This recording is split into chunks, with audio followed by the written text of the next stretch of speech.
Okay, well, welcome to the Larkspur Planning Commission meeting of Tuesday, May 9. Could we please have a roll call? Commissioner Swisher, Present. Commissioner Chalmers, Present. Commissioner Wagstaff, Present. Commissioner Williamson, Present. Commissioner Campbell. Present. You have a quorum. Thank you. So do we have any public comments on matters which are not on the agenda? I don't see anyone in the room. Do we have anyone online on Zoom? No hands raised. Great. Then in that case, can we please have the planning director's report? Thank you. The Magnolia Village project at 1133 to 1169 Magnolia Avenue was approved by the city council at their last meeting on Tuesday night or Wednesday night. Sorry, forgotten the evening already. Seems a long time ago. So that was approved. And then we did receive an appeal of your decision for 93 Magnolia Avenue from James Holmes. And so that is scheduled right now for June 7th, I believe, for the city council meeting, the first city council meeting in June. And that's all I have to report. Oh, one more item. We did receive comments back on the first draft of our housing element that we sent to the state, and I posted the comments online.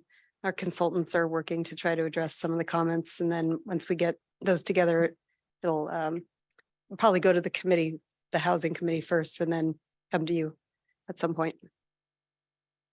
That's all I have to report. Thank you very much, Elise.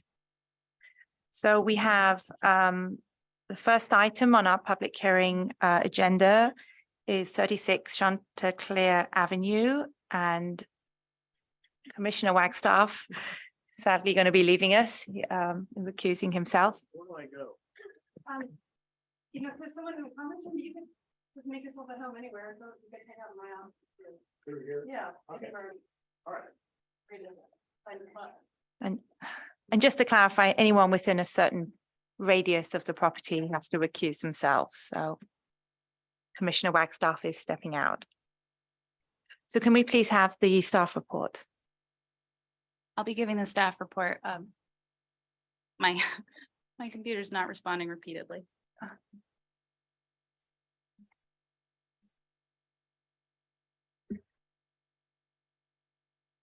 All right, good evening. Thank you, Chair Chalmers.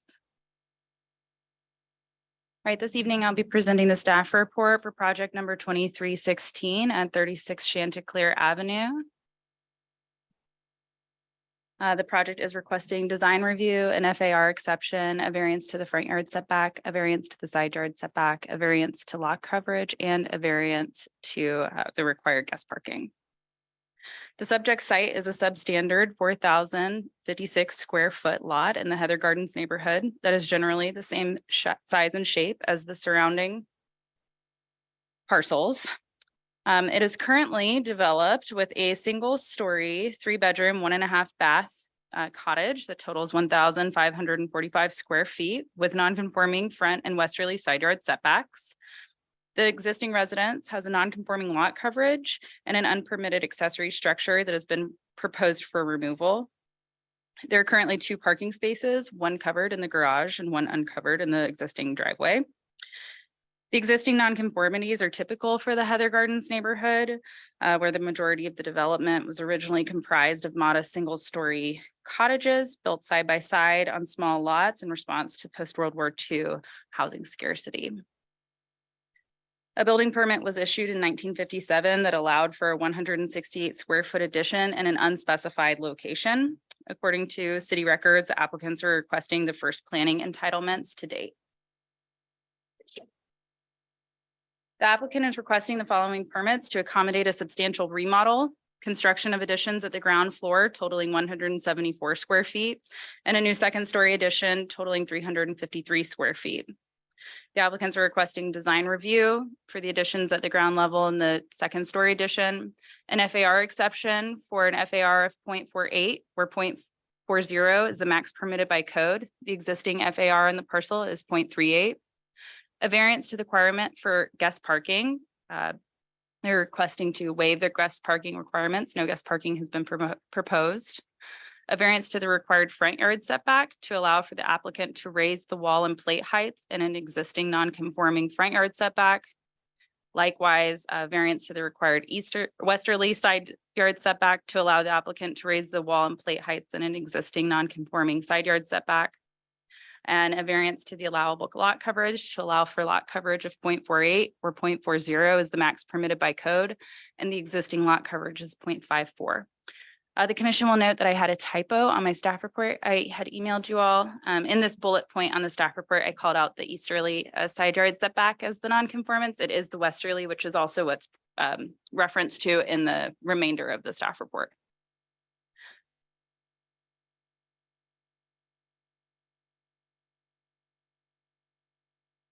I guess my computer's just tired today.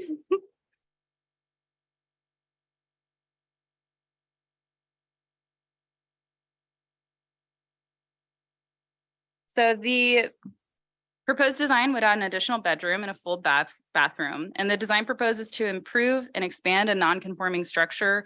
However, because the proposed structure does not otherwise meet the zoning requirements, the applicant must require variances where other similar projects have in the past sought an exception permit. I do want to touch on this topic a little bit. When we had 88 Hazel come forward, this was something that was discussed, exception permit versus variances. The code does state that an exception permit can only be granted when the proposed project otherwise meets all of the zoning requirements. In the staff, previous planners have put in findings that say something along the lines of, if all of the requested permits are granted, then it would meet the zoning regulations. As such, we could grant an exception permit. Because the code, and in my opinion, and in Elisa's opinion, and this is something that we discussed, the way the municipal code is written is the exception permit is when that existing structure already meets all of the zoning requirements. So it's a little bit of splitting hairs. The variances that are being asked for here aren't being asked for because they're proposing any additional floor area within the existing non-conforming setbacks.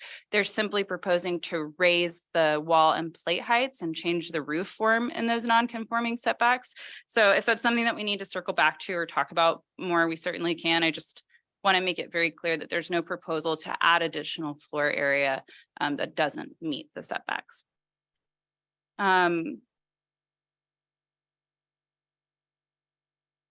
Moving on. So the non-conforming front yard setback would remain 15 feet and 2 inches, where 20 feet is required by code, and the westerly side yard setback would continue to be 4 feet and 10.5 inches, where 5 feet is required by code. The proposed project complies with the rear and east and or left side yard setback. It's going to keep going, and if my computer wants to catch up with me, it will. The first floor improvements include creating additional 174 square feet of floor area off of the rear of the building and reconfiguring the existing deck to reduce lot coverage. The applicant has also proposed to remove the unpermitted shed in the rear yard, which will help further comply with the lot coverage. I did do the calculation. If this unpermitted shed was removed, the existing house and deck are still over the allowable lot coverage, and the proposal that they have brought forth helps to bring this house further closer to a compliant lot coverage, even though it would still be in excess of the allowed 40%. The new second story totals 353 square feet. It includes a full bath and stair on the easterly side of the addition and a hall leading to 2 bedrooms, generally situated over the middle of the house. The finished height would increase by 6 feet and 5 inches for a finished height of 21 feet and 10 inches. The finished home would be 1,937 square feet with an FAR of 0.48, where 40% is allowed by code. Additionally, we already talked about the lot coverage. The proposed Californian craftsman style design features a wide bracketed combination gable and hipped roof with asphalt roof singles, projecting dormers at the second story, aluminum clad windows, lap siding, and a neutral color palette in 2 tones with stone accents. The proposed design is analogous to other recently approved second story additions requiring FAR exceptions or variances in the immediate neighborhood.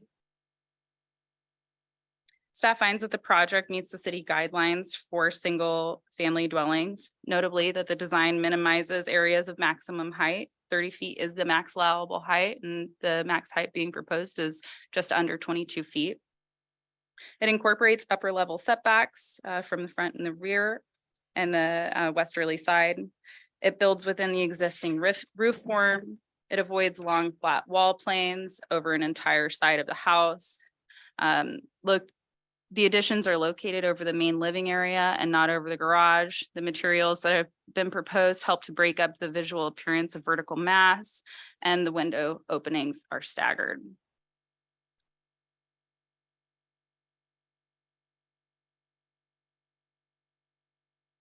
This is very distracting. I'm sorry, this isn't cooperating.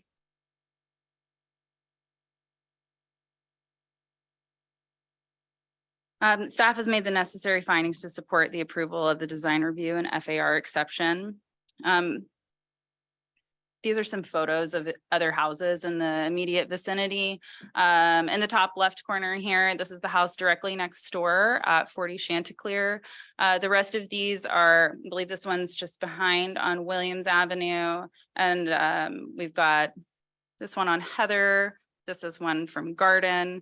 So these are other recently, within the last 5 to 10 years, recently approved second story additions in the Heather Garden neighborhood that feature similar design elements and further demonstrate that this is compatible with the existing neighborhood development and the pattern of development that we've seen in recent history. Further, staff conducted an on-site visit to observe the story poles and neighboring site and does not feel that the proposal would adversely affect privacy or solar access. Additionally, the applicant has submitted a shade study, which was included in the submitted plans, which verifies that the proposal would not significantly impact solar access for the surrounding neighbors. Mature vegetation at the rear of the property will remain intact, which will help screen the addition from the neighboring parcel at the rear. Most homes in the immediate neighborhood are on substandard lots with existing nonconformities. Variances are frequently granted because the strict application of our code in the Heather Gardens neighborhood would restrict property owners from pursuing improvements that are granted to other properties in the R1 district elsewhere in the city. Likewise, many sites in Heather Garden are underparked. Enforcing the required parking spaces in this neighborhood would require applicants to make concessions to their proposed designs that would often detract from the streetscape and diminish the small scale residential character that defines the neighborhood. The site would continue to have 2 required spaces, with one of them being a covered space, and they have are supported by shared on-street parking on Chanticleer Avenue. Because the requested variances to the setbacks, lot coverage, and parking do not constitute a grant of special privilege and would not create any adverse health or safety impacts, and are likewise necessitated by special circumstances, staff has made the findings to support the approval of those requests. Let's see if this will catch up. Oh. So here are some renderings of the home from the front. Additionally, on the left here, I've taken a photo from the 3D of Google Earth, so you can kind of get an idea of what the immediate neighborhood looks like in the second story residence next door at 40 Chanticleer. I also thought these were interesting to include because they give this kind of bird's eye view of Heather Gardens, where you can see a lot of the recently approved second story additions. These second story additions in Heather Gardens are really becoming the new norm, and it, to me, kind of define the evolving streetscape as evidenced here. The commissioners were forwarded late mail today, including neighbor opposition as well as neighbor support. The neighbor at 40 Chanticleer wrote to staff and expressed that they had concerns about potential privacy and solar access impacts because of the second story and where it faces along the easterly lot line. These are photos that were submitted by the property owner of 40 Chanticleer. Here you can see the story poles and the existing windows at the second story of 40 Chanticleer. This is an image taken from this window here, which is they use as an office. So when they're looking out of their office, they are looking at the story poles, but as you can see, this is offset. It's not directly across from where their second story is. These are a couple screenshots from the shade study that was submitted by the applicant on the winter solstice and summer solstice. There are no significant impacts no significant impacts are seen based on the shade study submitted. And this is something that I made just to further help illustrate what is happening with the proposal. I used the floor plans and the surveys that were submitted by the applicant, as well as the floor plan from the approval for the second story at 40 Chanticleer, and overlaid those on the survey and circled the second story additions. So this is 36 Chanticleer. This is a project that's in question this evening. This is a window that is being proposed at their staircase, this tall window here.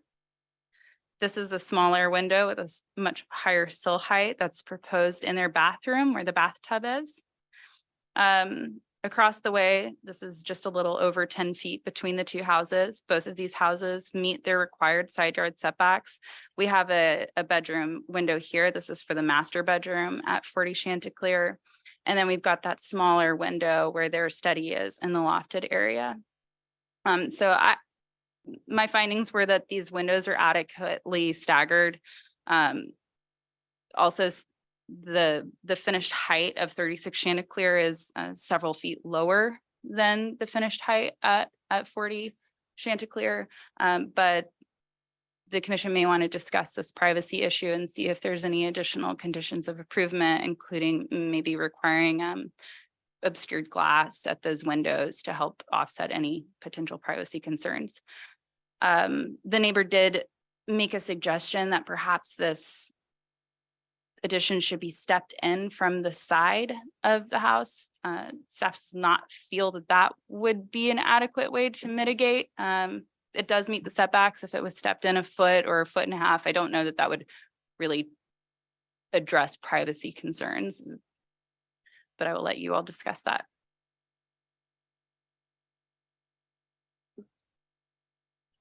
And it's not responding.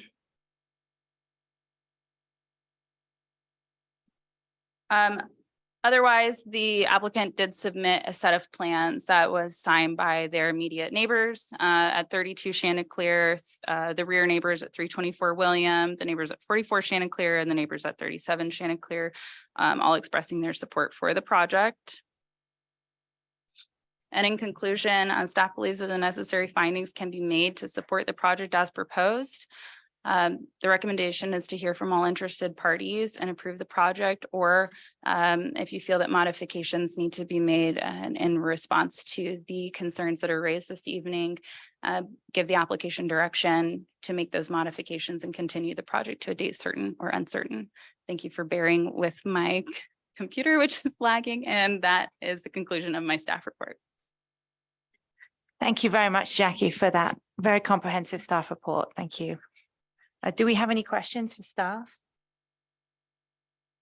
No. I actually had one question, two questions. You said in your staff report that some of the floor area of the second story, only some of the floor area of the second story counts towards FAR. So how much of it doesn't, how many square foot are we talking about is not included? It's pretty minor, and I could go offline and do the calculation. I know that the architect is here too. He might have that information. Basically, we only count because there's a sloped ceiling in the top, we're only counting any area where the head height is 7 feet or greater.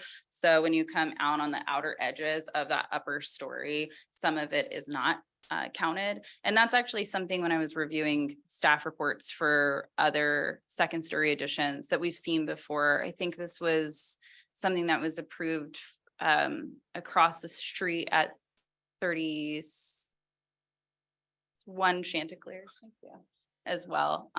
So Okay. I could give you those exact dimensions unless you have. Well, them. I mean, I'm happy for the architect just to address that when you do your, are you the architect? Perhaps you could just, I'm just curious to know like how much has been included, but you could address that when you do your presentation. Thank you. And then my other question, I'd spoken to Elise earlier, was just distinguishing this property from 8 Heather Way, because that had a sort of similar, had a large number of variances that it was asking for. And I guess we're not discussing personal views, but I don't know if you staff had an opinion about how we distinguish this from 8 Heather Way.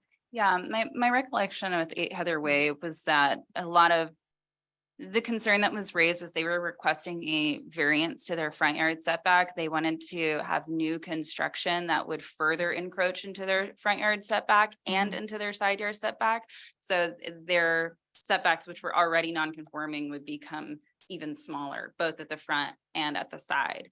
And because this was new construction, staff felt that they had an opportunity to change their design to maybe make that go off of the rear or to go up instead of like horizontally going outwards. But as we had just talked about earlier with the setback variances that are being requested this evening, the request is a vertical change, not a horizontal change. And that vertical change, because it's just 1 foot of additional plate height, is not creating any more floor area in this non-conforming. So it's not increasing the encroachment in any way. Correct. Which the other property was doing. Correct. Great. That's super helpful. Thank you. Maybe, sorry, just one quick follow-up. Go ahead. I Yeah. believe the main issue at 8 Heather Way as well was privacy concerns outside of the setback variance and things like that. Is that correct? I don't recall privacy concerns being The way. called out. But I could be wrong. I could see privacy concerns being a potential issue if a side yard setback was becoming very small though.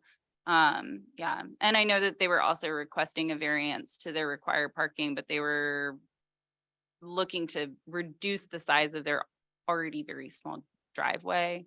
And that was an instance where the applicant did not want to go up. They didn't want to make a second story. So they were asking for a lot more lot coverage. They wanted to expand in this horizontal fashion, and where we do see most people in Heather Gardens, when they're looking to go bigger, they choose to vertically raise because those lots are so constrained by their small size already.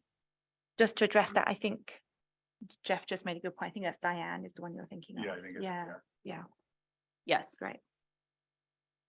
Thank you. Yes, my pleasure. So can we invite the applicant or his architect to come and speak? Yes, thank you. Yeah. I might read off my phone a little because I'm nervous. But my name is Michelle and my husband Tyler can't be here tonight, but we are the owners of 36 Chanticleer.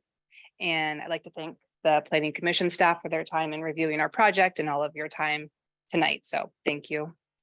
We're very excited to move to Larkspur.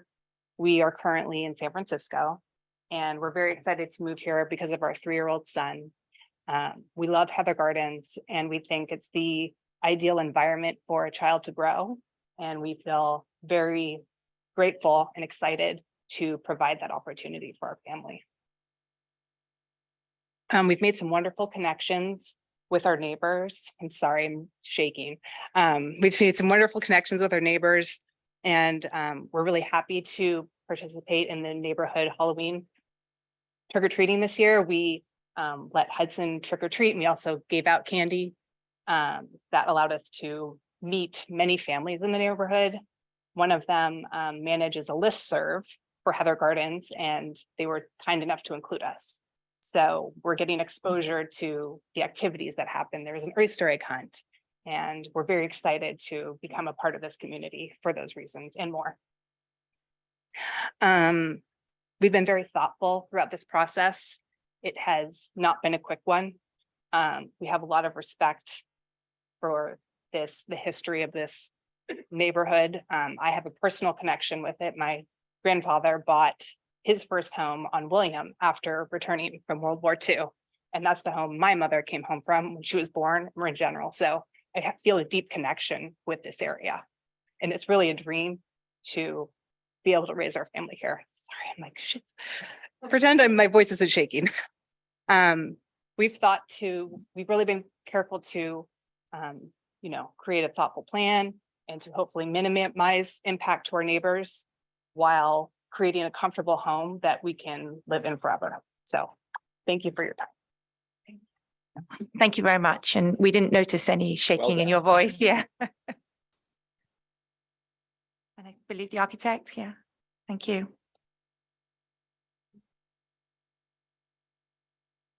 Good evening. I'm Eric Rogers, Wagstaff Rogers Architects. It was, I kind of thought Brock was going to actually get to sit in on this one. For the first project after I've worked for him since 2004. And actually 40 Chanticleer was the first project that I ever walked through with him on. So it was kind of neat to get that connection again too. So this would be the third project that he and while I worked for him did on Chanticleer. We did 31 across the street and 40 next door here. So I just wanted to start with designing the home for Tyler and Michelle and Hudson as their 3-year-old. I wanted to use my experience in the neighborhood, like I said, to design the best possible solution to complement the existing small neighborhood charm that's evident in Heather Gardens and especially on Chanticleer.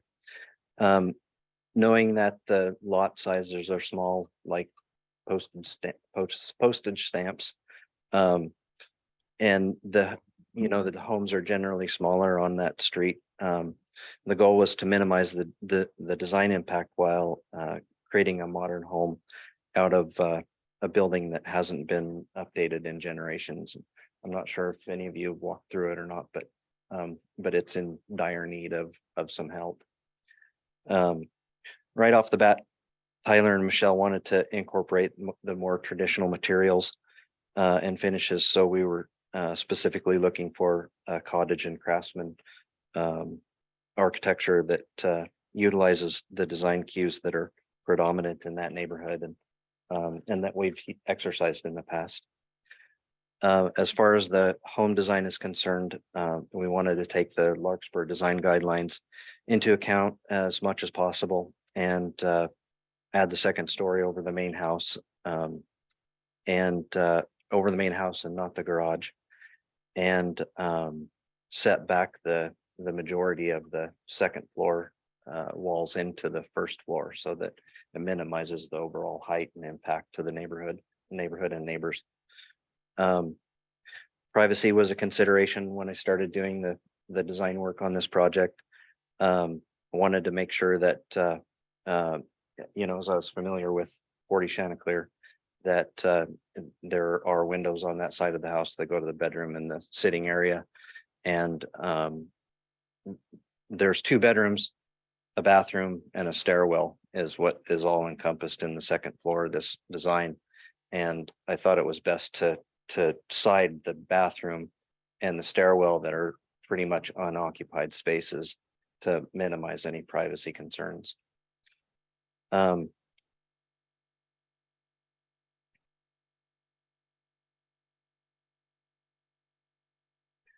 I guess the only other comment I can make on that is that we went with smaller windows and narrower windows on that side for the same reasoning.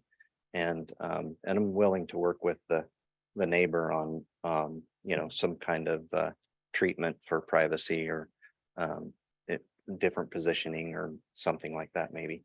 So, but anyway, I hope that you guys can look through this and approve the project for us. And for Tyler and Michelle and Hudson. Thanks for hearing us tonight. And I could answer any questions. I guess you had one question. Yes, And I don't make that calculation, but just quickly looking over the plans, I think it's somewhere between 40 and 50 square feet. great, thank you. Do we have any questions for the architect? Or the applicant? Oh, okay. Do we have any public comments? One, okay.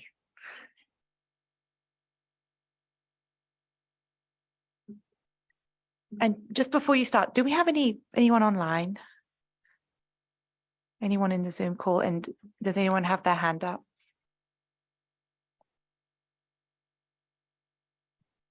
No, no one in the Zoom audience has their. There's hand no raised. one there, and is We there any? do have people in the Zoom audience, but I don't see any hands raised. Okay, great, thank you.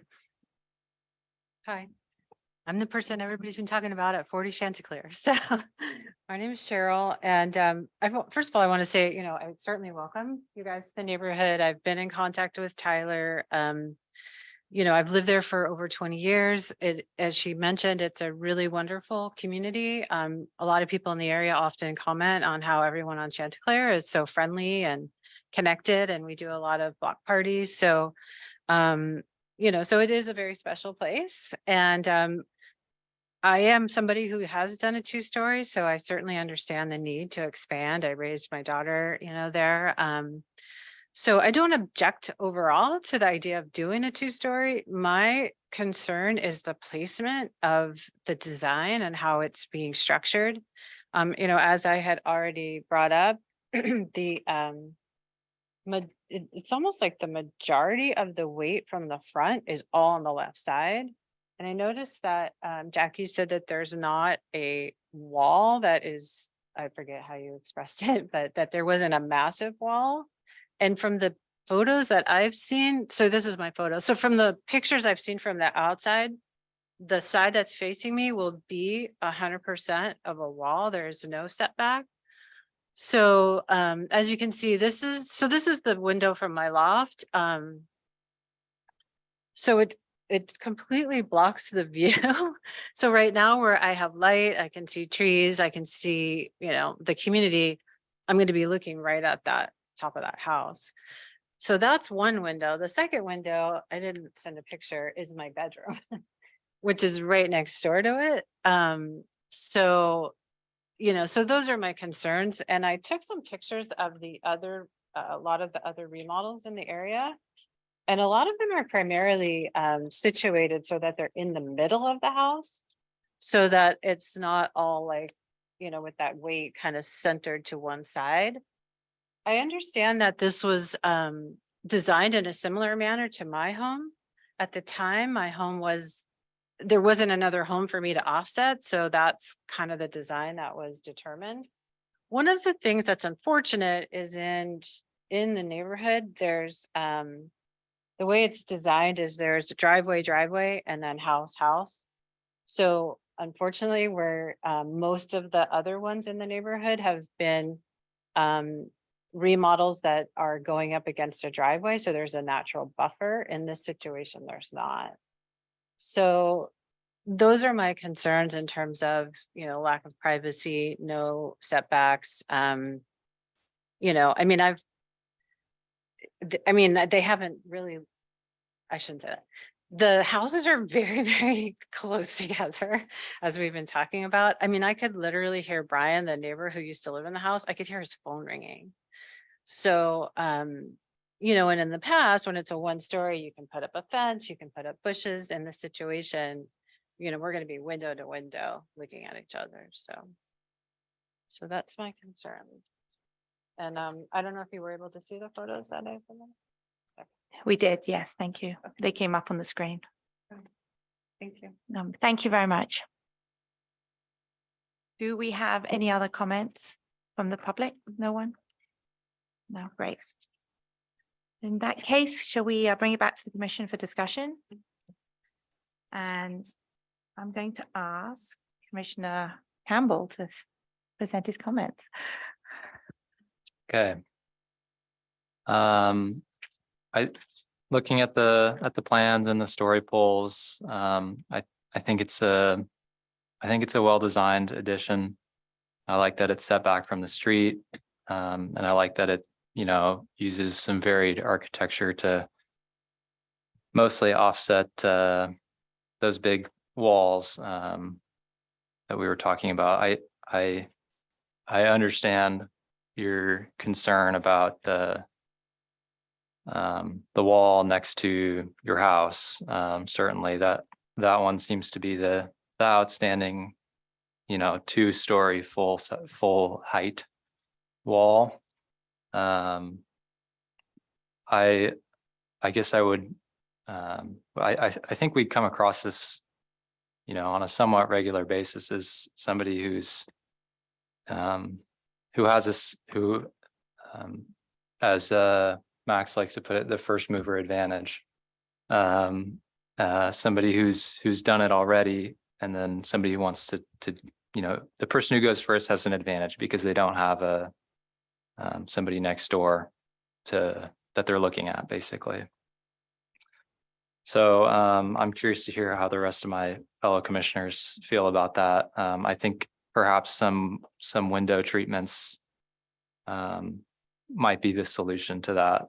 I'm not sure that there is a solution to blocking a 2nd-story window with a 2nd-story addition. I mean, I think that's kind of an unfortunate necessity of making this house taller, but maybe there's something that we can do to address the privacy concerns. In terms of the other variances, lot coverage is being reduced. The easterly, as we discussed, the setbacks they're increasing in height by a foot, which I think is pretty minor. And the guest parking, it seems like, is going to remain the same as it currently is. So I don't see a problem with that personally.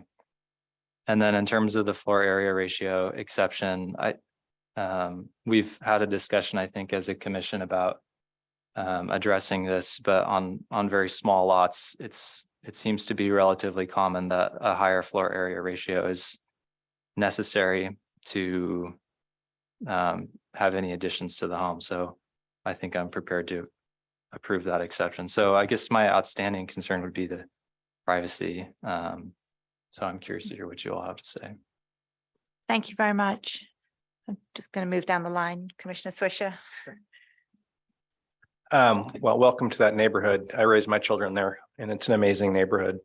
We used to live at 430 William, and we had 3 kids in that very tiny house, and we did a remodel too. And in that remodel, as I said, I think I've said this before to the commission, we did not go up, we went back. And in going back, we basically entirely blocked the view of Mount Tamalpais of our 90-year-old neighbor, Jerry, who lived there since 1940s. And, she wasn't happy about it, but she loved our family. So unfortunately, for her, she lost her view. But I think, unfortunately, Heather Gardens is designed in such a way as Shelley, is that right? Cheryl, I'm sorry. Cheryl says that there are, I think, 3 or 4 different house designs in that they built. I think they built it for Marin ships and for the workers of Marin ships back in the 40s. And they gave various options for designs, and the way that they're put together like that, it's inevitably going to lead to some driveways, like, as you said, Cheryl, being, opposed and creating that situation. I agree that it is unfortunate that you do have your nice view is going to be blocked by a wall, but I think that given the fact that you were allowed to do that, I don't think it's fair to allow other people not to do that. I do agree with the privacy issue, and I think we solved that problem when we did our remodel where we currently live by having frosted windows in our bathroom, and in that stairway you could also do a frosted window, since it's not like you're looking at a view. It's just allowing light in. And you can frost those windows for privacy issues. As far as the design goes, I think it's a very classic sort of Wagstaff-like building, similar to a lot of the other additions. And I think that's how Heather Gardens is going to go. Everybody's going to eventually be putting 2 stories or going back, as the case may be, or both. So as far as the findings for the exceptions, I have no issues with any of the variances because of the lot size. And I think it's a very creative way of dealing with the smallness of those houses. And for 2,000 square feet, you're getting 4 bedrooms. It's pretty nice. I mean, they're small, but it's pretty nice. And also you're getting rid of a problem where you had a bedroom that kind of goes into a dining room, which is kind of weird. But now it's nice. I mean, it's a really very elegant design. And I think your finishes are nice. So I could make the findings for this with the understanding that you would do something about the windows to block privacy. I mean, to allow for privacy by frosting them. Thank you very much. Commissioner Williamson. Not to really repeat too much of what the other commissioners said. I think, yeah, I have a as Commissioner Campbell put it, a recurring belief that there's first mover advantage. The cost of capital goes up, the cost of these houses go up, the cost to renovate goes up. Just because there was an existing design before doesn't mean that you should not be afforded the same right. I do have a lot of empathy for Cheryl. I also have a lot that is undeveloped next to me, and Lord knows what will happen to my view. So I do empathize with your concerns, but I really hope that you guys can have a great neighborhood as you always have. In terms of the variances, agreed, this is a really small lot. I think we've kind of covered this before. I don't necessarily see any reason to contradict staff there. And I do really appreciate the design. The fact that there is specific emphasis on keeping it within the sort of ilk of Larkspur is really important. And so I would also be able to make the findings to approve. I'd say I think the idea of frosting the window, specifically like a stairway window, I think it's a really good rationale. It's not like you're going to sit in the stairway and look at the view. So I think that could be a potential condition of approval in addition to what staff's laid out. Thank you. I don't really have anything to add to what my fellow commissioners have just said. I probably should have asked this question earlier, and I'm just going to ask the architect now. Is when you were making your design, is there a reason why you went west rather than east with your addition, the additional rooms? Because I do see the point Cheryl is making, that the 2 garages are on the other side, and they'll be further away from the other house. So I was just curious why you went that way. Generally more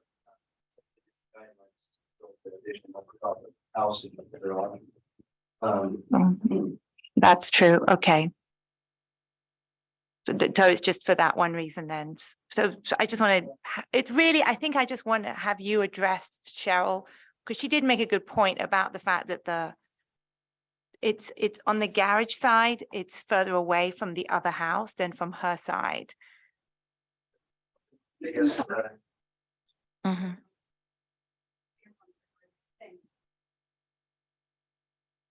one of the hardest design issues with designing a 2nd-story house and a house that hasn't had a stairwell in it is you have that 60 or 70 square foot footprint that it isn't on the 1st floor and now also has to be on the 2nd floor. And the way that the rooms are loaded in the existing building, everything is tends to be on the left-hand side or the east side. And the living room is the only thing that's in the center of the building. So an entry, which we fiddled around with too, was also important, and trying not to block off all of the light for them for a stairwell. Okay. No, thank you. I just wanted to make sure that comment that Cheryl raised was addressed, because I think with everything else, we can address it with frosted windows, and it sounds like they're willing to work with you on that, given the comment that was made by the architect. So I'm not going to regurgitate everything I heard. I think the comments were made were I was in agreement with. So I think we can move to get a motion and get a vote. If somebody would like to make a motion. Okay, somebody- Okay, so I move to approve project number 23-16 at 36 Chanticleer Avenue. With the additional, as conditioned with the addition of the condition that the stairwell and bathroom window on the upper floor be frosted or otherwise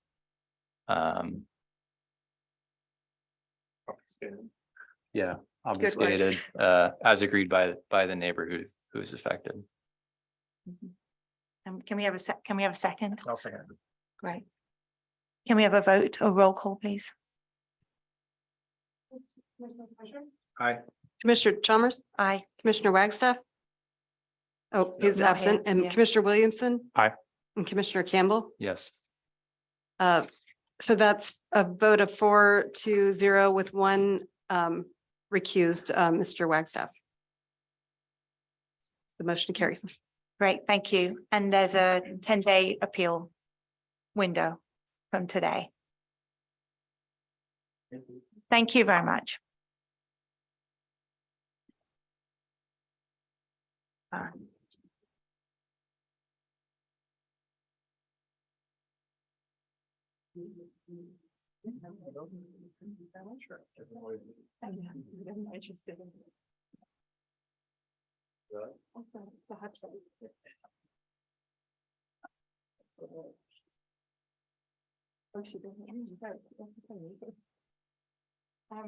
Great, well, we'll go to the second item in the public hearing, which is, oh, no, thank you. Take a moment. We were gonna leave you out there. Yeah, I know. That's somebody from.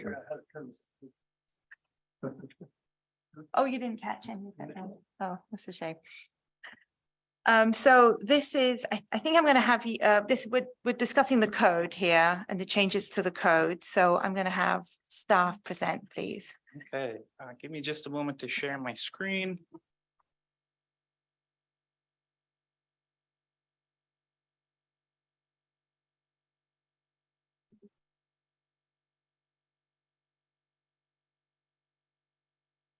Okay, so good evening, Chair Chalmers, members of the Planning Commission. The item before you is text amendment 22-26, which amends chapters 18.23 and 18.24 of the municipal code. These chapters pertain to accessory dwelling units and junior accessory dwelling units respectively. As described in the staff report, the state has continued to pass new legislation to encourage the development of new ADUs and JADUs. A total of 4 bills were passed, as you can see on the slide here. The 2 which require amendments to this ordinance are the first 2, Assembly Bill 2221, which allows for the ministerial approval and construction of a garage in conjunction with an ADU, and also precludes the application of a front yard setback. When doing so, would prevent an owner from constructing an ADU that's at least 800 square feet. The second one is SB Senate Bill 897, which increases the allowed height for ministerially approved ADUs. I'll get into the specifics of that one in just a few slides. So the second 2, AB 561 and AB 916 also apply to ADUs, but they don't require revisions to this specific ordinance. So in addition to the changes required by state law, other components have also been changed. First, chapter 18.24, junior accessory dwelling units is proposed to be repealed and incorporated into chapter 18.23, which is the accessory dwelling unit chapter. It would just combine the 2. There are no specific JAD regulations which have changed. The second large change, and I will get into each of these bullet points momentarily, is that the restricted areas section has been removed. Sections on height limit, statewide exemption units, and the sale of ADUs have been added. And lastly, the section noted down at the bottom has been removed. And that has to do with application of floor area and lot coverage. So to start, the restricted area section, which precludes development of ADUs in places like Madrone Canyon, where there's very high fire hazard severity or limited width for the roads is being removed through conversations with the state. It's become apparent to city staff that HCD will not support such a restriction due to a number of factors. The city can pursue formal studies and evaluations of the areas encompassed by the previous restricted area zone in order to reestablish the restriction, but there are no guarantees that the state would agree with the findings. A number of cities have tried and none have been successful yet. Second, this section has been added to address the height limits. This is from SB 897. Previously, ADUs were approved with a max height of 16 feet if you wanted a ministerial approval. In this case, it increases it to 18 feet if you are within half mile of a transit stop, or you are proposing an ADU on a lot with an existing or proposed multi-story, multi-family dwelling. It also increases the height limit to 25 feet if you're attaching the ADU to a single family home. Still, you cannot go above 2 stories for that ADU. Then next, section 18.23.070 has been added. This is the statewide exemption ADU. This language is just pulled from the text of the ADU law, specifically subdivision E of Government Code section 65852.2, if you're interested in some light reading this evening. And so it just requires ministerial approval of ADUs in 4 cases, which are interior conversion, detached ADUs, which are 800 square feet or less, multifamily conversion of spaces like carports or storage rooms. And then you can also have 2 detached ADUs constructed on a lot with an apartment building.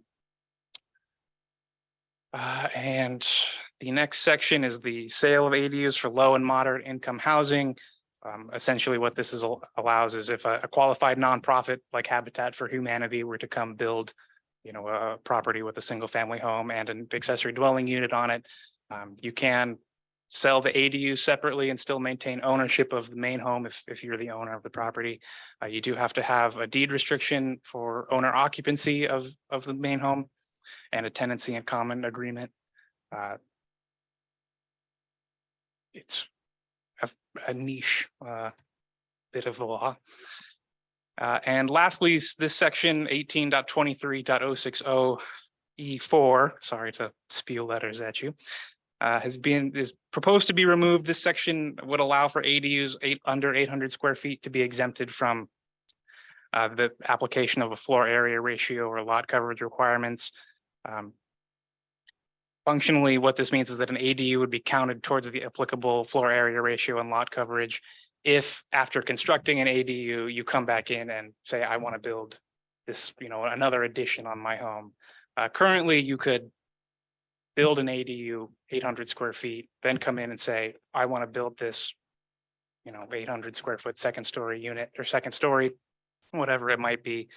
And we can't count the ADU against your requirements that are laid out in the zoning code. This is sort of seen as a loophole in some cases. The Planning Commission can choose if you wish, if you want to recommend to retain this section, you can. It can be an incentive to develop accessory dwelling units. So staff recommendation is that you hold a public hearing on the item, discuss the proposed draft and any public testimony you receive, and forward a recommendation of approval to the City Council for adoption of the draft ordinance, including any suggested revisions you may have. This concludes my report. I'm available for any questions if you have them. Thank you. Thank you very much, Alex. So do we have any questions of Alex and staff? I had a question. I'm still not understanding the 800 square feet. So if you remodeled your house to the maximum FAR and did an 800 square foot ADU, that would be okay. But Yes. if you remodeled your house and it was to the maximum, could you then do an 800 square foot ADU with it not counting? So yeah, that's where that state exemption ADU comes in. That's where that 800 square foot number comes from. So yes, you could construct your home to the max FAR, the max lot coverage. You could max out every development standard and still come in and construct an ADU that's 800 square feet or less under 16 feet high.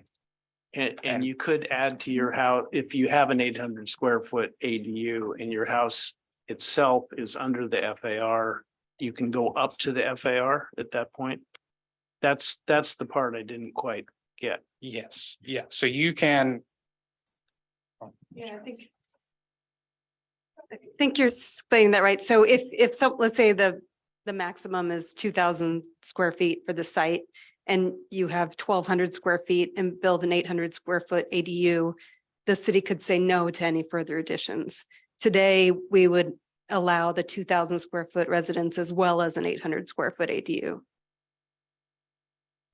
So you suggesting that the ADU is going to be part of the FAR calculation? Right, so now there's But there was, ways people can work around it, so they could do the addition first, and then we have to grant the 800 square feet, which Right. they would, I'm sure they will do that. There's only going to be certain circumstances where it might be used as a loophole. what do you mean do the addition first? You So mean let's say they to max their house max to out 2,000 FAR? first and then came in for the ADU because they could do that. But like you saw at 16 Diane, they were doing the ADU on the lower level. So if this rule applied, they would not be able to do their second story addition because they The ADU their is house- already there. the combination would be taking them over the floor area. Yeah, and then if they did the ADU first to build the second story over it, they would be taking themselves over the floor area. So there's certain circumstances where it might preclude an addition to the main residence. So- Sorry, it feels like it penalizes people who do an ADU and then at some point in the future want to max the FAR on Correct. their house. And yes, whereas if someone does their addition first, it incentivizes, some people may think there's more value in addition to their house and not do an ADU. Or it encourages people to do their additions before they. like Come you in said, for their go- ADU. Come in for the ADU. Right. So you just have to game it. There's some gaming involved or gaming that could happen. A lot of gaming involved. Yeah. But effectively, you can do your ADU Anyway, so. anyway. right. It seems You like it just, would, you may, if someone didn't do gaming, they might preclude themselves from doing an addition. Right. seems like it might So, discourage people from building an ADU and they would just do an addition Right. first, right? They're either gonna do it first so they can then later come in and build an ADU. Or they're not gonna build an ADU or an addition because they wanna do an addition, we might wanna do an addition later, so we're not gonna do anything now. when practically, someone who just went through the entire ordeal of renovating their house is unlikely Right. to then want to just, Doing spin the dice again and go right back to planning commission with an ADU. Well, it would be ministerial. Yeah, so Or, it's yeah, I a guess, given, they're or, gonna yeah, be able to sorry. do it.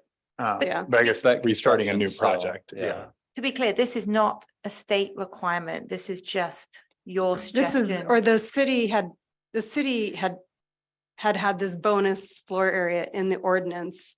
And so you could remove it if you want to, if you feel like people are gaming the system by getting more floor area, by exempting their ADUs, you could, there's nothing that requires you to Right. not count it. Because we have seen some scenarios where, Could have been questionable why they right, were doing it. yeah, but I want to be clear that this isn't because of one of these assembly bills. No, that's this is requiring just us to make optional. this change. Yeah, it's just Okay. because we're amending the ordinance. It's an opportunity to take it out if you want to. It does seem like it would lead people to game the system, to me. You do your, if you want to have an extra 800 square feet, you do your remodel first. That's what I would And- do. Yeah, so why penalize people that have an ADU and they want to bring their house up to the allowable FAR? Well, this is what I would do in that situation. I would ADU my ADU and then build my addition to maximum and then redo my ADU. With a good architect. Yeah. Yeah, I think it probably catches people who are coming in for ADUs and their addition. They may not necessarily be really interested in ADU. They may just be doing it for the 800 square foot. I mean, that's I what guess the we see concern. a fair amount of. Right. So So why, this would preclude some of that from happening. okay, you just answered my question. That was just why are we talking about, okay. So just so I'm clear, if somebody came in with an addition on their main house up to the maximum and also an ADU, that ADU would not be. You would be counting. You could preclude the the whole thing. addition to their house. Because they have plenty of room to do the ADU. Or sorry, if you're talking about an addition to the house and an ADU that takes them over floor area. Yes, in addition to the house up to the You maximum. could and then say, also oh, the you're, 800. you could do the ADU. We're allowing you to do the ADU, but we don't need to give you the addition because that takes you over the floor area. Oh, I see. Okay. Interesting, okay. Easy to get around. It is, could be easy to get around. True. I think it's, I mean, just as a, I guess, an observation, I think it's going to be hard to prevent people from gaming the system by building an ADU that's functionally part of their house. I mean, I'm not sure how you can distinguish the end use of the ADU before it's built, if that does that make sense? I mean, Yeah, although it's supposed to have its own kitchen Right. and. all Well, that, you sure, know, Its but- own entrance and in theory, right? in theory. And this applies to interior, detached, detached, it doesn't make any difference. No, doesn't make. Doesn't make any difference. And difference. to your earlier point, the other way of discerning the use ahead, a lot of municipalities and jurisdictions have a clause where they don't allow the units to interconnect as a way to prevent this sort of loophole. The city does not. Oh, and why don't we have that? No reason. Because they just punch a hole in the wall anyway, like Yeah. one of the ones we passed not very long ago. They didn't have a half bath in their part of the house. And there's a wall and what looks like a really nice family room that's the quote ADU. That has the bathroom, the half bath on the main floor. So you know what they're gonna do. I remember that one, yeah. Okay, Just because I'm observing, I think it's important to clarify that the law only requires that we exempt the 800 square feet of a detached ADU. that was the question I just asked, actually, so. So because you can build any size ADU in an existing residence. So it just doesn't, but we don't have to. You get a free 800 square foot unit wherever you put it. If it's converted or if it's But detached. if it's converted, it could be larger. So if you're doing let's say you're doing a 3,000 square foot house or unit in an existing house. We only exclude 800 of it from today. The city the city wouldn't exclude it because it's over 800 square feet. That's where some of those issues come into play. You've seen some that haven't been excluded from FAR because the specific exemption that's in the ordinance today only excludes floor area if the ADU is 800 square feet and meets setbacks and is the 16-foot height limit. So there's Right. some extra parameters to which ones don't get counted towards adjusted floor area. Just a question on process. Are we discussing this or should we get public comment first and then discuss? I mean, I had questions too. I'm sure others have questions about some of the other areas of the code. So do we go to the public? Do we just, It is a public hearing, so Yeah. at some point you do need to receive some public comment, if any. okay, but we could still Yeah, if you wanna continue do a with our Q&A questions, first, yeah. that's- Okay. Do we have any more questions on this exclusion? No, okay. Any questions on anything else? Oh, I guess I had a question on the exclusion still. Yes. Would it be possible to add, so you can max out your floor area with an addition and then you can build a free ADU, or you can build an ADU up front, but then you can't come back and do an addition, right? Because it might put you over the floor area ratio. Is there like a place potentially, I mean, kind of an open question for a time limit in there? You know, you can come back X number of years after you build the ADU. I guess just to make sure that people aren't building an addition and then immediately coming back for an ADU to effectively make their house bigger. I mean, Yeah, there's no language in the law that would allow for something like that. If I had to speak for HCD, I would almost say that would imply some sort of discretion on the side of the city, and that's what the state is trying to Sure, remove yeah, here. okay.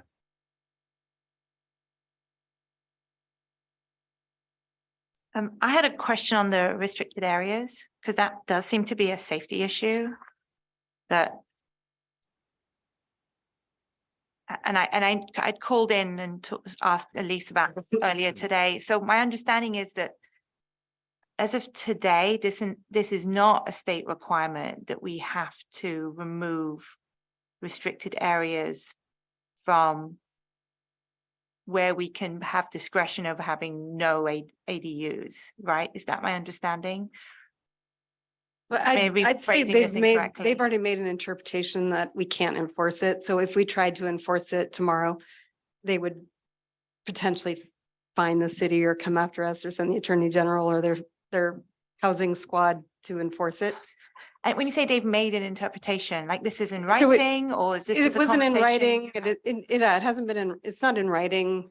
But if someone came in and we denied their permit tomorrow and someone wrote them a letter, I think they would find us in bad faith because they've already told us that they don't We can't believe do it. it's You valid. can't do it. Right. Okay. So I wouldn't be advisable to apply it to anyone at this point. Okay, so we'll sort of accept it that this is something we have to comply with.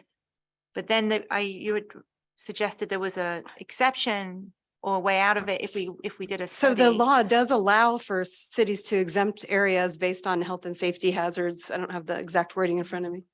But you just need to, they are just requiring a lot of evidence of that hazard. So in the case of Berkeley, they had applied for a similar restriction on areas because they had studies by UC Berkeley showing that the existing residents can't evacuate the neighborhood adequately because there's like they identified a number of people vehicles that aren't going to make it out.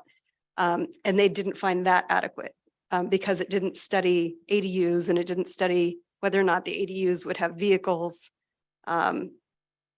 So we do have the opportunity to try to do a better study. So to prove if the area can evacuate Mhm. and also consider whether we have to study whether or not the ADU residents will have vehicles and whether or not the combination of the two will be able to evacuate. There's a chance that we might be able to retain the restriction, but we need to have some sort of evidence. We don't even have a study like the UC Berkeley study. Our fire department is doing evacuation studies, and so they are going to look at that. And then they can take into consideration ADUs, and we'd have to come up with some evidence, maybe by surveying ADUs in Madrone Canyon to see if people in the ADUs generally own vehicles or not. Because it's true, there's no parking required for the ADUs usually. Right. But that doesn't necessarily mean that There people isn't don't any. have vehicles, but we'd have to prove that. Because they're assuming they're not, the state's assuming because we don't require parking, people will not have vehicles. So I'm very conscious that we don't want to repeat what happened in Oakland, in the Right. Oakland Hills, where people couldn't get out of their homes. Or not, it was actually the fire department couldn't get in because the roads were narrow, there were too many cars parked, which could happen here. The ones are approved and we can't deny. Oh, yes. So in addition to all of this, what was made very clear is that state exemption, even if the city were to produce these studies, and even if HCD were to say that they agree, and that the city can enforce this restriction zone, HCD still will not allow the city to enforce a restriction on the statewide exemption ADUs. Those are the ones that are 800 square feet or less, under 16 feet tall, detached. So like, even if we had all that, you still can't, at the end of the day, there is still a way to have ADUs constructed in that area, no matter what. So what about looking at it on a case by case basis? Can we remove the provision from the code? But is there another alternative that if it was very clear that building this would make it very, if we have an application in front of us, or the staff gets an application and then the fire department makes a recommendation that this is not a good idea for an ADU to go in a particular area, is that still a way to prevent an ADU from being built if it was, I guess if it wasn't a good idea? That would have to come from an objective standard like the fire code and be backed up by those objective studies that the city would receive right now. As things stands right now, if we were to do something on a case by case basis, that would be discretionary and the HCD Oh, would I see. have an Okay. issue with that. Because I'm thinking like this provision is in here for a reason. Yeah, and- it was and made we are very in a clear fire. to Yeah. HCD by Associate Planner O'Neill and myself that this is not the city. HCD I think has this view that these types of restrictions are to just preclude ADUs because a community just doesn't want the new units. It was made very clear to them that we do have an impacted area up there, but our argument fell on deaf ears. Thank you. That's really helpful. Thank you. I did have one more question. Why is there a bonus?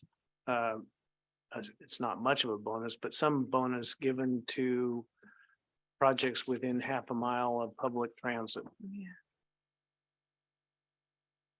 I mean, what difference does that really make? Particularly when you have public transit like ours. Certainly, yeah, I think the state is also just trying to promote, the reduction of vehicle mile traveled and, I think just trying to give a little bit, I couldn't speak to exactly why that provision was put in there with that qualifier. I don't know do you have any? Yeah, I think with the elimination of parking requirements and it allows people to not have parking within a half mile, presuming they'll use public transit. Interesting that most of the entire city is actually within a half mile of a Right. transit line. There's only really far areas at like the very end of Madrone Canyon that aren't within a half mile of public transit. And then some areas at the very edge of the Greenbrae Hills, but most of the Greenbrae Hills area even is within a half a mile of public transit. Mhm. But I think their assumption is that people will be more likely to use transit and not drive. Yeah, I can kind of see that, but what about the extra 2 feet of height?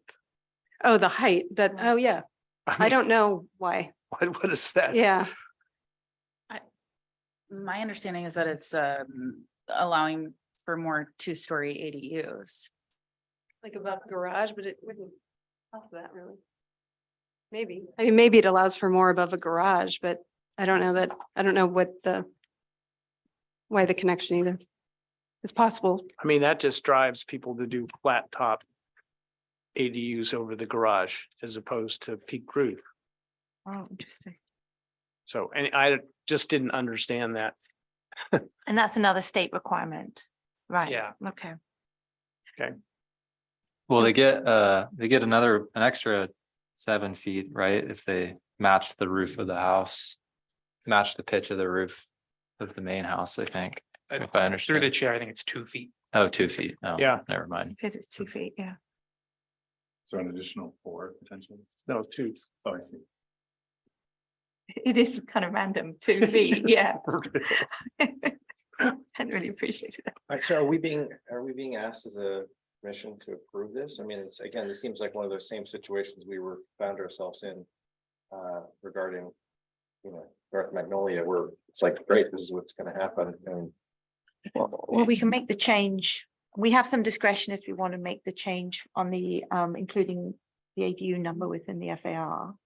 We also, one of the things I was going to ask for was some more time to review this, because I've been making changes. I've got language changes I'd like to make. If anyone else has language changes they would like to make, we can discuss that. But if we don't have any more questions, maybe we could take it to public comment. We do have one hand up. We do have one hand up. It's the phone number ending in 1402 Yeah. that I'm gonna allow to speak. Oh, there we go. Hi, James Holmes. 3 points. Number one, well, it's a question. Is AB 897, has that actually been passed yet? Passed by the legislature? I'm sorry, SB 897. Has that actually been passed by the legislature yet? believe it passed in September. Hello? Uh, The reason I ask is because on the agenda, it says 2023 Senate bill. And if that's 2023, it would have just been enacted. I'm sorry, it would have just been introduced this year. And it probably would not have been passed yet. So, I mean, I guess things can be passed awfully quickly, but my question is 897, has that already been passed, even though it's a 2023 bill? through the chair, yes, that would be a typo in the report. It was passed in September of 2022. All right, and is that the case too with the 2021? That was a 2022 bill also? Through the chair, yes, that is also the case. Okay, so both of them have been already enacted. Okay. Second point, with regard to the restricted areas, I recall when these were first introduced that the then planning director stated that it was based on a survey by the fire department, and that they had looked at the various roads. I mean, there were some oddities about the roads, because there were some roads in Madrone Canyon which were excluded from the restricted area.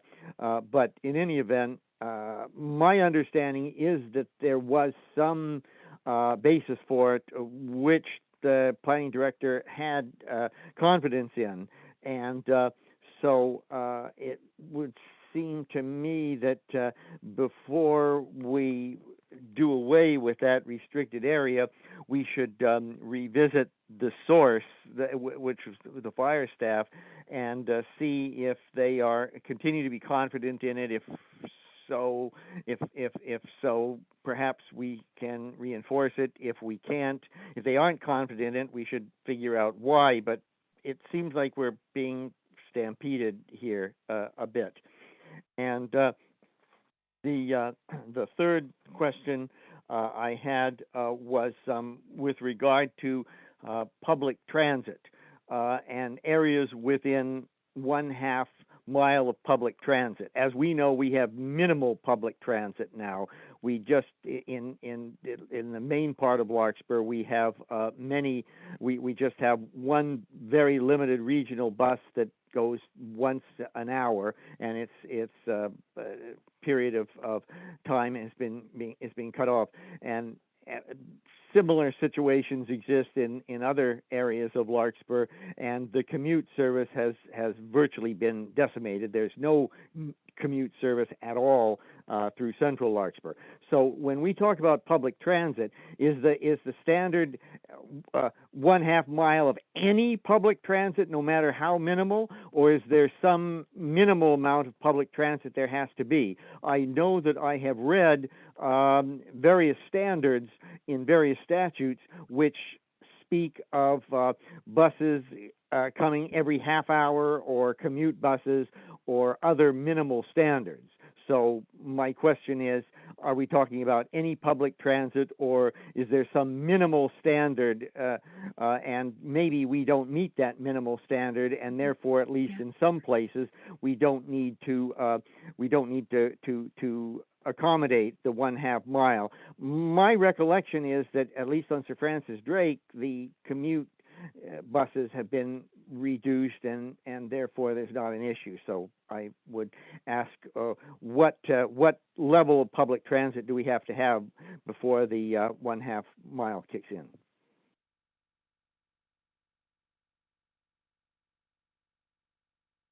Thank you. So Mr. Holmes, my understanding, reading the law, it says if it's located within a 1/2 mile of a major transit stop or high quality transit corridor.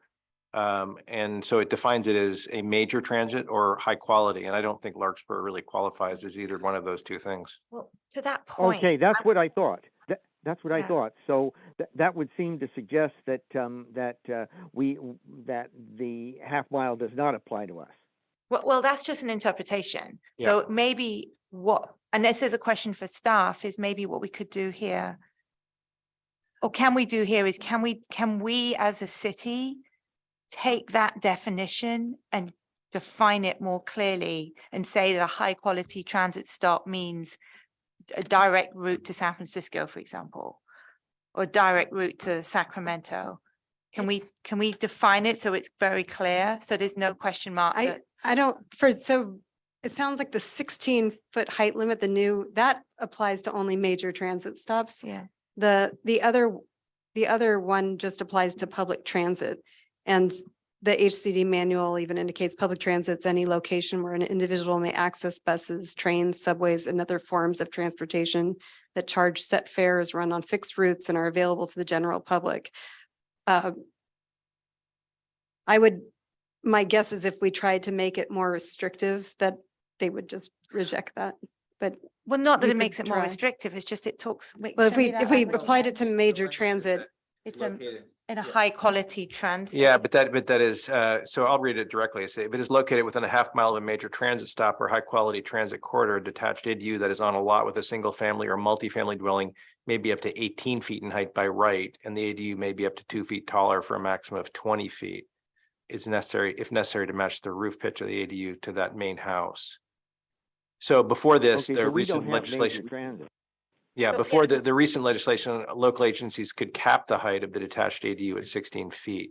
So that's, I think it's more specific for that than.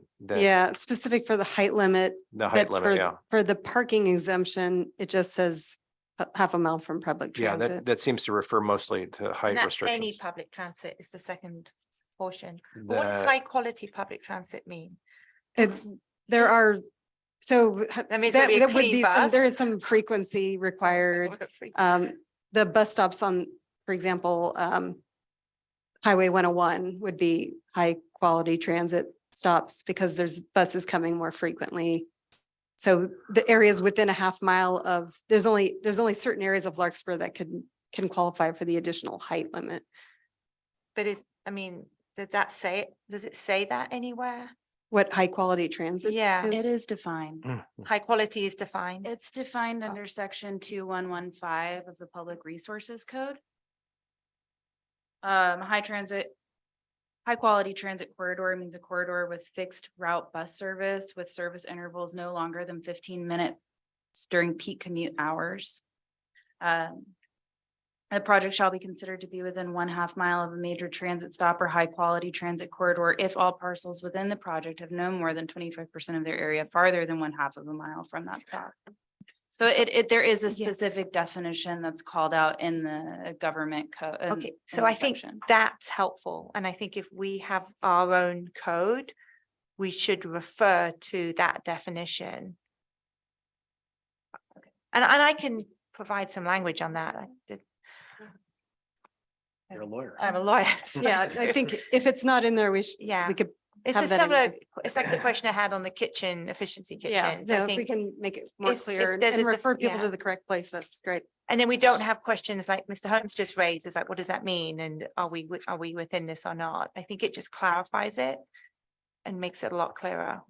So does that mean bonus, everybody would get the bonus or nobody would get the bonus? For the height limit, Yeah, if we don't have transit, basically by definition. If we don't. so then- there are areas that are within a half a mile of the freeway essentially that would qualify for a higher height limit. Okay. There's still some, Lucky drive, Yeah, yeah, guess lucky so. drive, I guess, yeah. like some of the areas in Greenbrae probably would qualify. And then, yeah, a lot of the other areas are probably Core Madera. Mhm. Do we have any more comments from the public?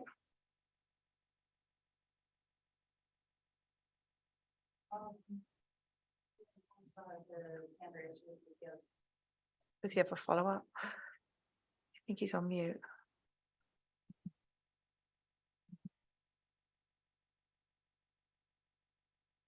No, thank you very much for clarifying that. And Okay. I agree it would be good to reference the specific definition so that we are not unintentionally any broader than the state mandates. Thank you. Right, okay, thank you. So shall we as a commission discuss what we want to do about the ADU language with respect to removing the 800 square foot exemption from the definition of FAR. That's what I'm trying to say. You remind me where that is. It was near the back, wasn't it? It was section E, right? Yes, it is 18.23.060 E4. 4, there it is, yeah.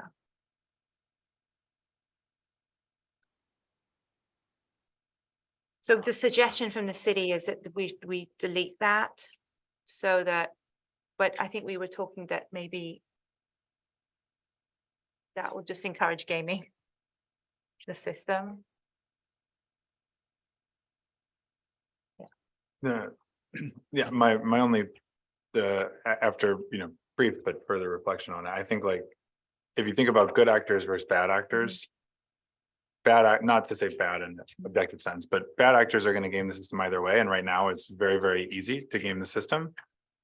While the mechanism of gaming the system might change, should we delete that, the possibility to game the system still exists. And what it would do is that good actors now have an extra incentive to build an ADU, and then if we deleted it, they might not. So the net would be bad actors could do what they've always done. Good actors might not have the same benefits. So I would So maybe this- not be in favor of deleting it. On that rationale. Very good application of game theory. You just did. That was my major. Yeah, I guessed that. I mean, any more thoughts from anyone else? I agree with that. Yeah, I think I essentially agree with that. That makes sense.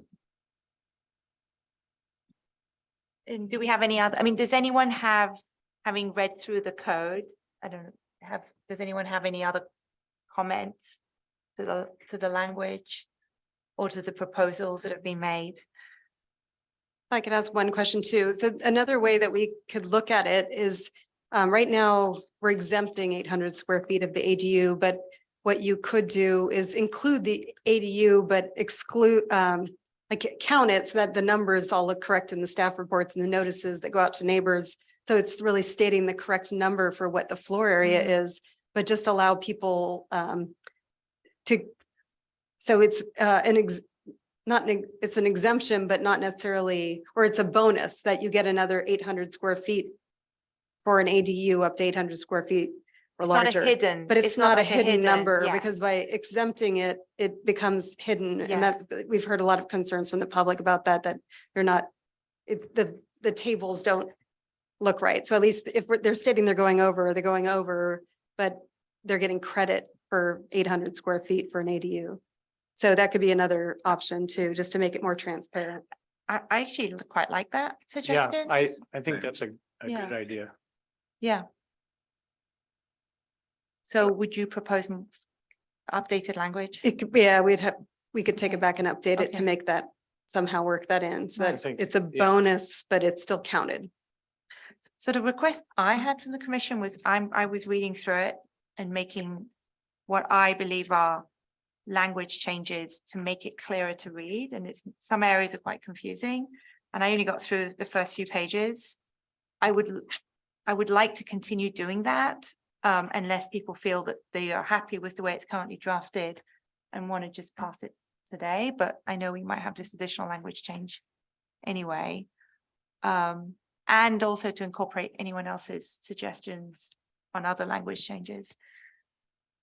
Yeah, I'd like a little more time to plow through it too, Okay. but Make a motion. I have a question. Are you like doing substantial changes or just like tweaks to make things more clear? I mean, I don't. should we review your changes before we? You approve them, can I guess? do. I mean, they're incorporated. Some of the in here. changes have already been were already incorporated, Okay, and yeah, I would got say they're not substantial, but they were good.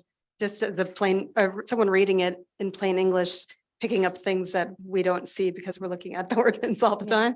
And for example, like we said, I'm a big believer in definitions and clarity. So, and also plain English. I'd rather remove double negatives and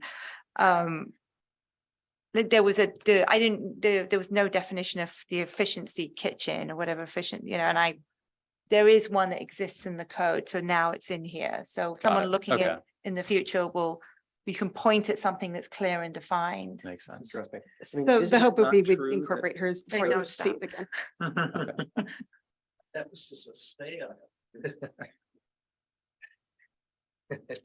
I know, so I hate double negatives.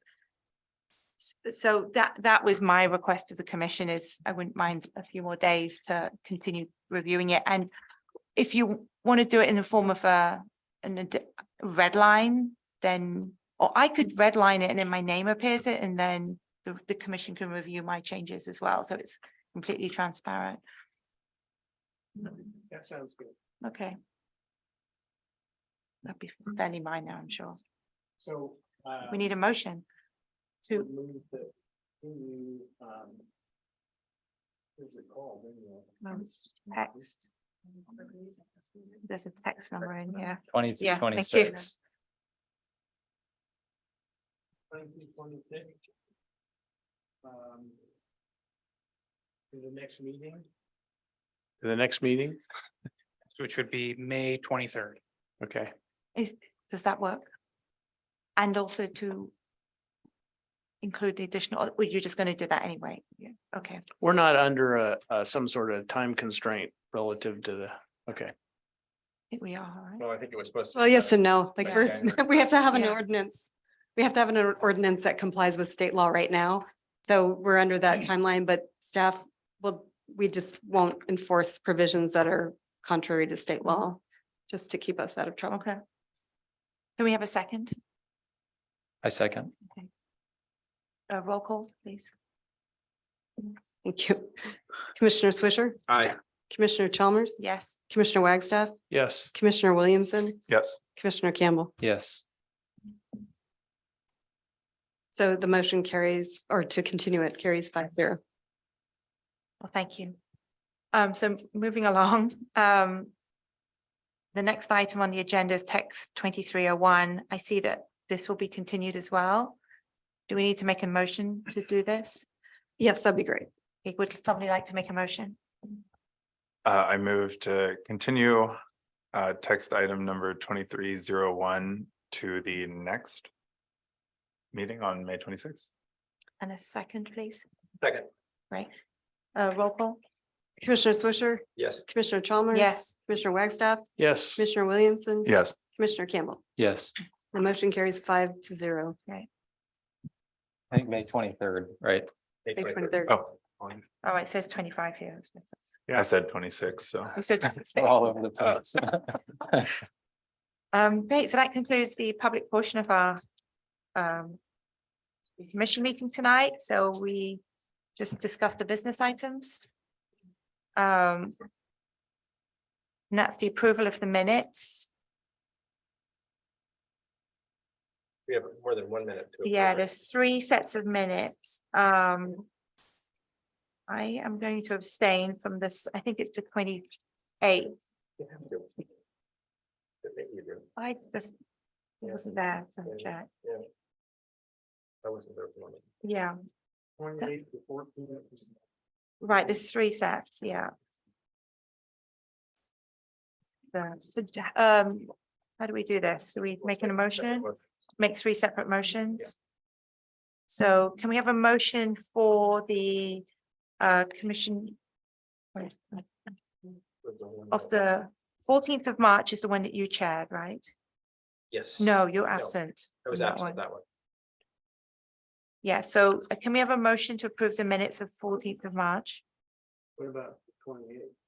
I think we're just going to do them separately because some of us are abstaining from the ones that we weren't in attendance at.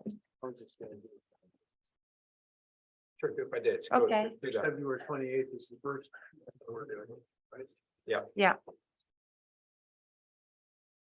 And we have. I would move approval of the minutes for February 28th, 2023. I'll second. We- And that's, Yes. Commissioner Chalmers, that's the one I'm abstaining from. Commissioner Wagstaff, Yes. Commissioner Williamson, Yes. and Commissioner Campbell. Yes. Okay, the motion carries with one Actually, Or- sorry, I was there for that one. Commissioner was gonna Chalmers. say. I'm sorry. That was the Magnolia project. I'm looking at the wrong one. So yeah, I can say yes to that. Subject to, I had one small change, I think. Okay, so that's approved 5-0. Yeah. What I missed. Seems like you were there the 14th as well. No, there's one. when You were chaired. not, you were not, that's the When you one checked. that was a month ago, the one that I shared. So do we need another motion? Brock, do you want to just run through your motion? Okay, I'm on a roll, so I'll move approval of the minutes of March 14th, 2023. Second, Commissioner Swisher, yes. Commissioner Chalmers, Abstaining. Commissioner Wagstaff, Yes. Commissioner Williamson, Yes. and Commissioner Campbell. Yes. The motion carries 4-0 with one abstention. And. No, I was there for that one too. You were not there for that one. I was not there for this, that other one. Yeah. But next, make a motion again. Can next we one. just change the vote on that? I vote yes on that and. abstain. She's so confused. I'm sorry, I'm. The 14th. You're voting in favor of the 14th It really makes. and the 20, I know. 28th. All right, and the last one. February 20th. I'm going for it. I'll move approval of minutes of March 28th, 2023. Second. Commissioner Swisher. Yes. Commissioner Chalmers, Oh, wait, I can't do that. I was absent. You can Which do is it. could abstain. For minutes, you don't, I don't think you have to. I think Okay. you're allowed to. Yeah. Yes. So we're at Commissioner Chalmers. Yeah, Say it. Yes. Commissioner Wagstaff, Yes. Commissioner Williamson, Yes. and Commissioner Campbell. Is the one I was at. Yes. That motion carries. That was the other one that Wagstaff Rogers was involved with. Yeah. Right. That's true. Yes, he comes up a Well, lot. you were there. part of it, so. Do we have any planning commissioners reports? No? Do we have a motion to adjourn the meeting, please? I'll make a motion to adjourn the meeting. I'll second. Thank you. And we don't need a roll call for that. No, we're No, all in favor. Just say all in favor. All in Thank favor. you. Yes. There we go. Did it. Oh my gosh, that was.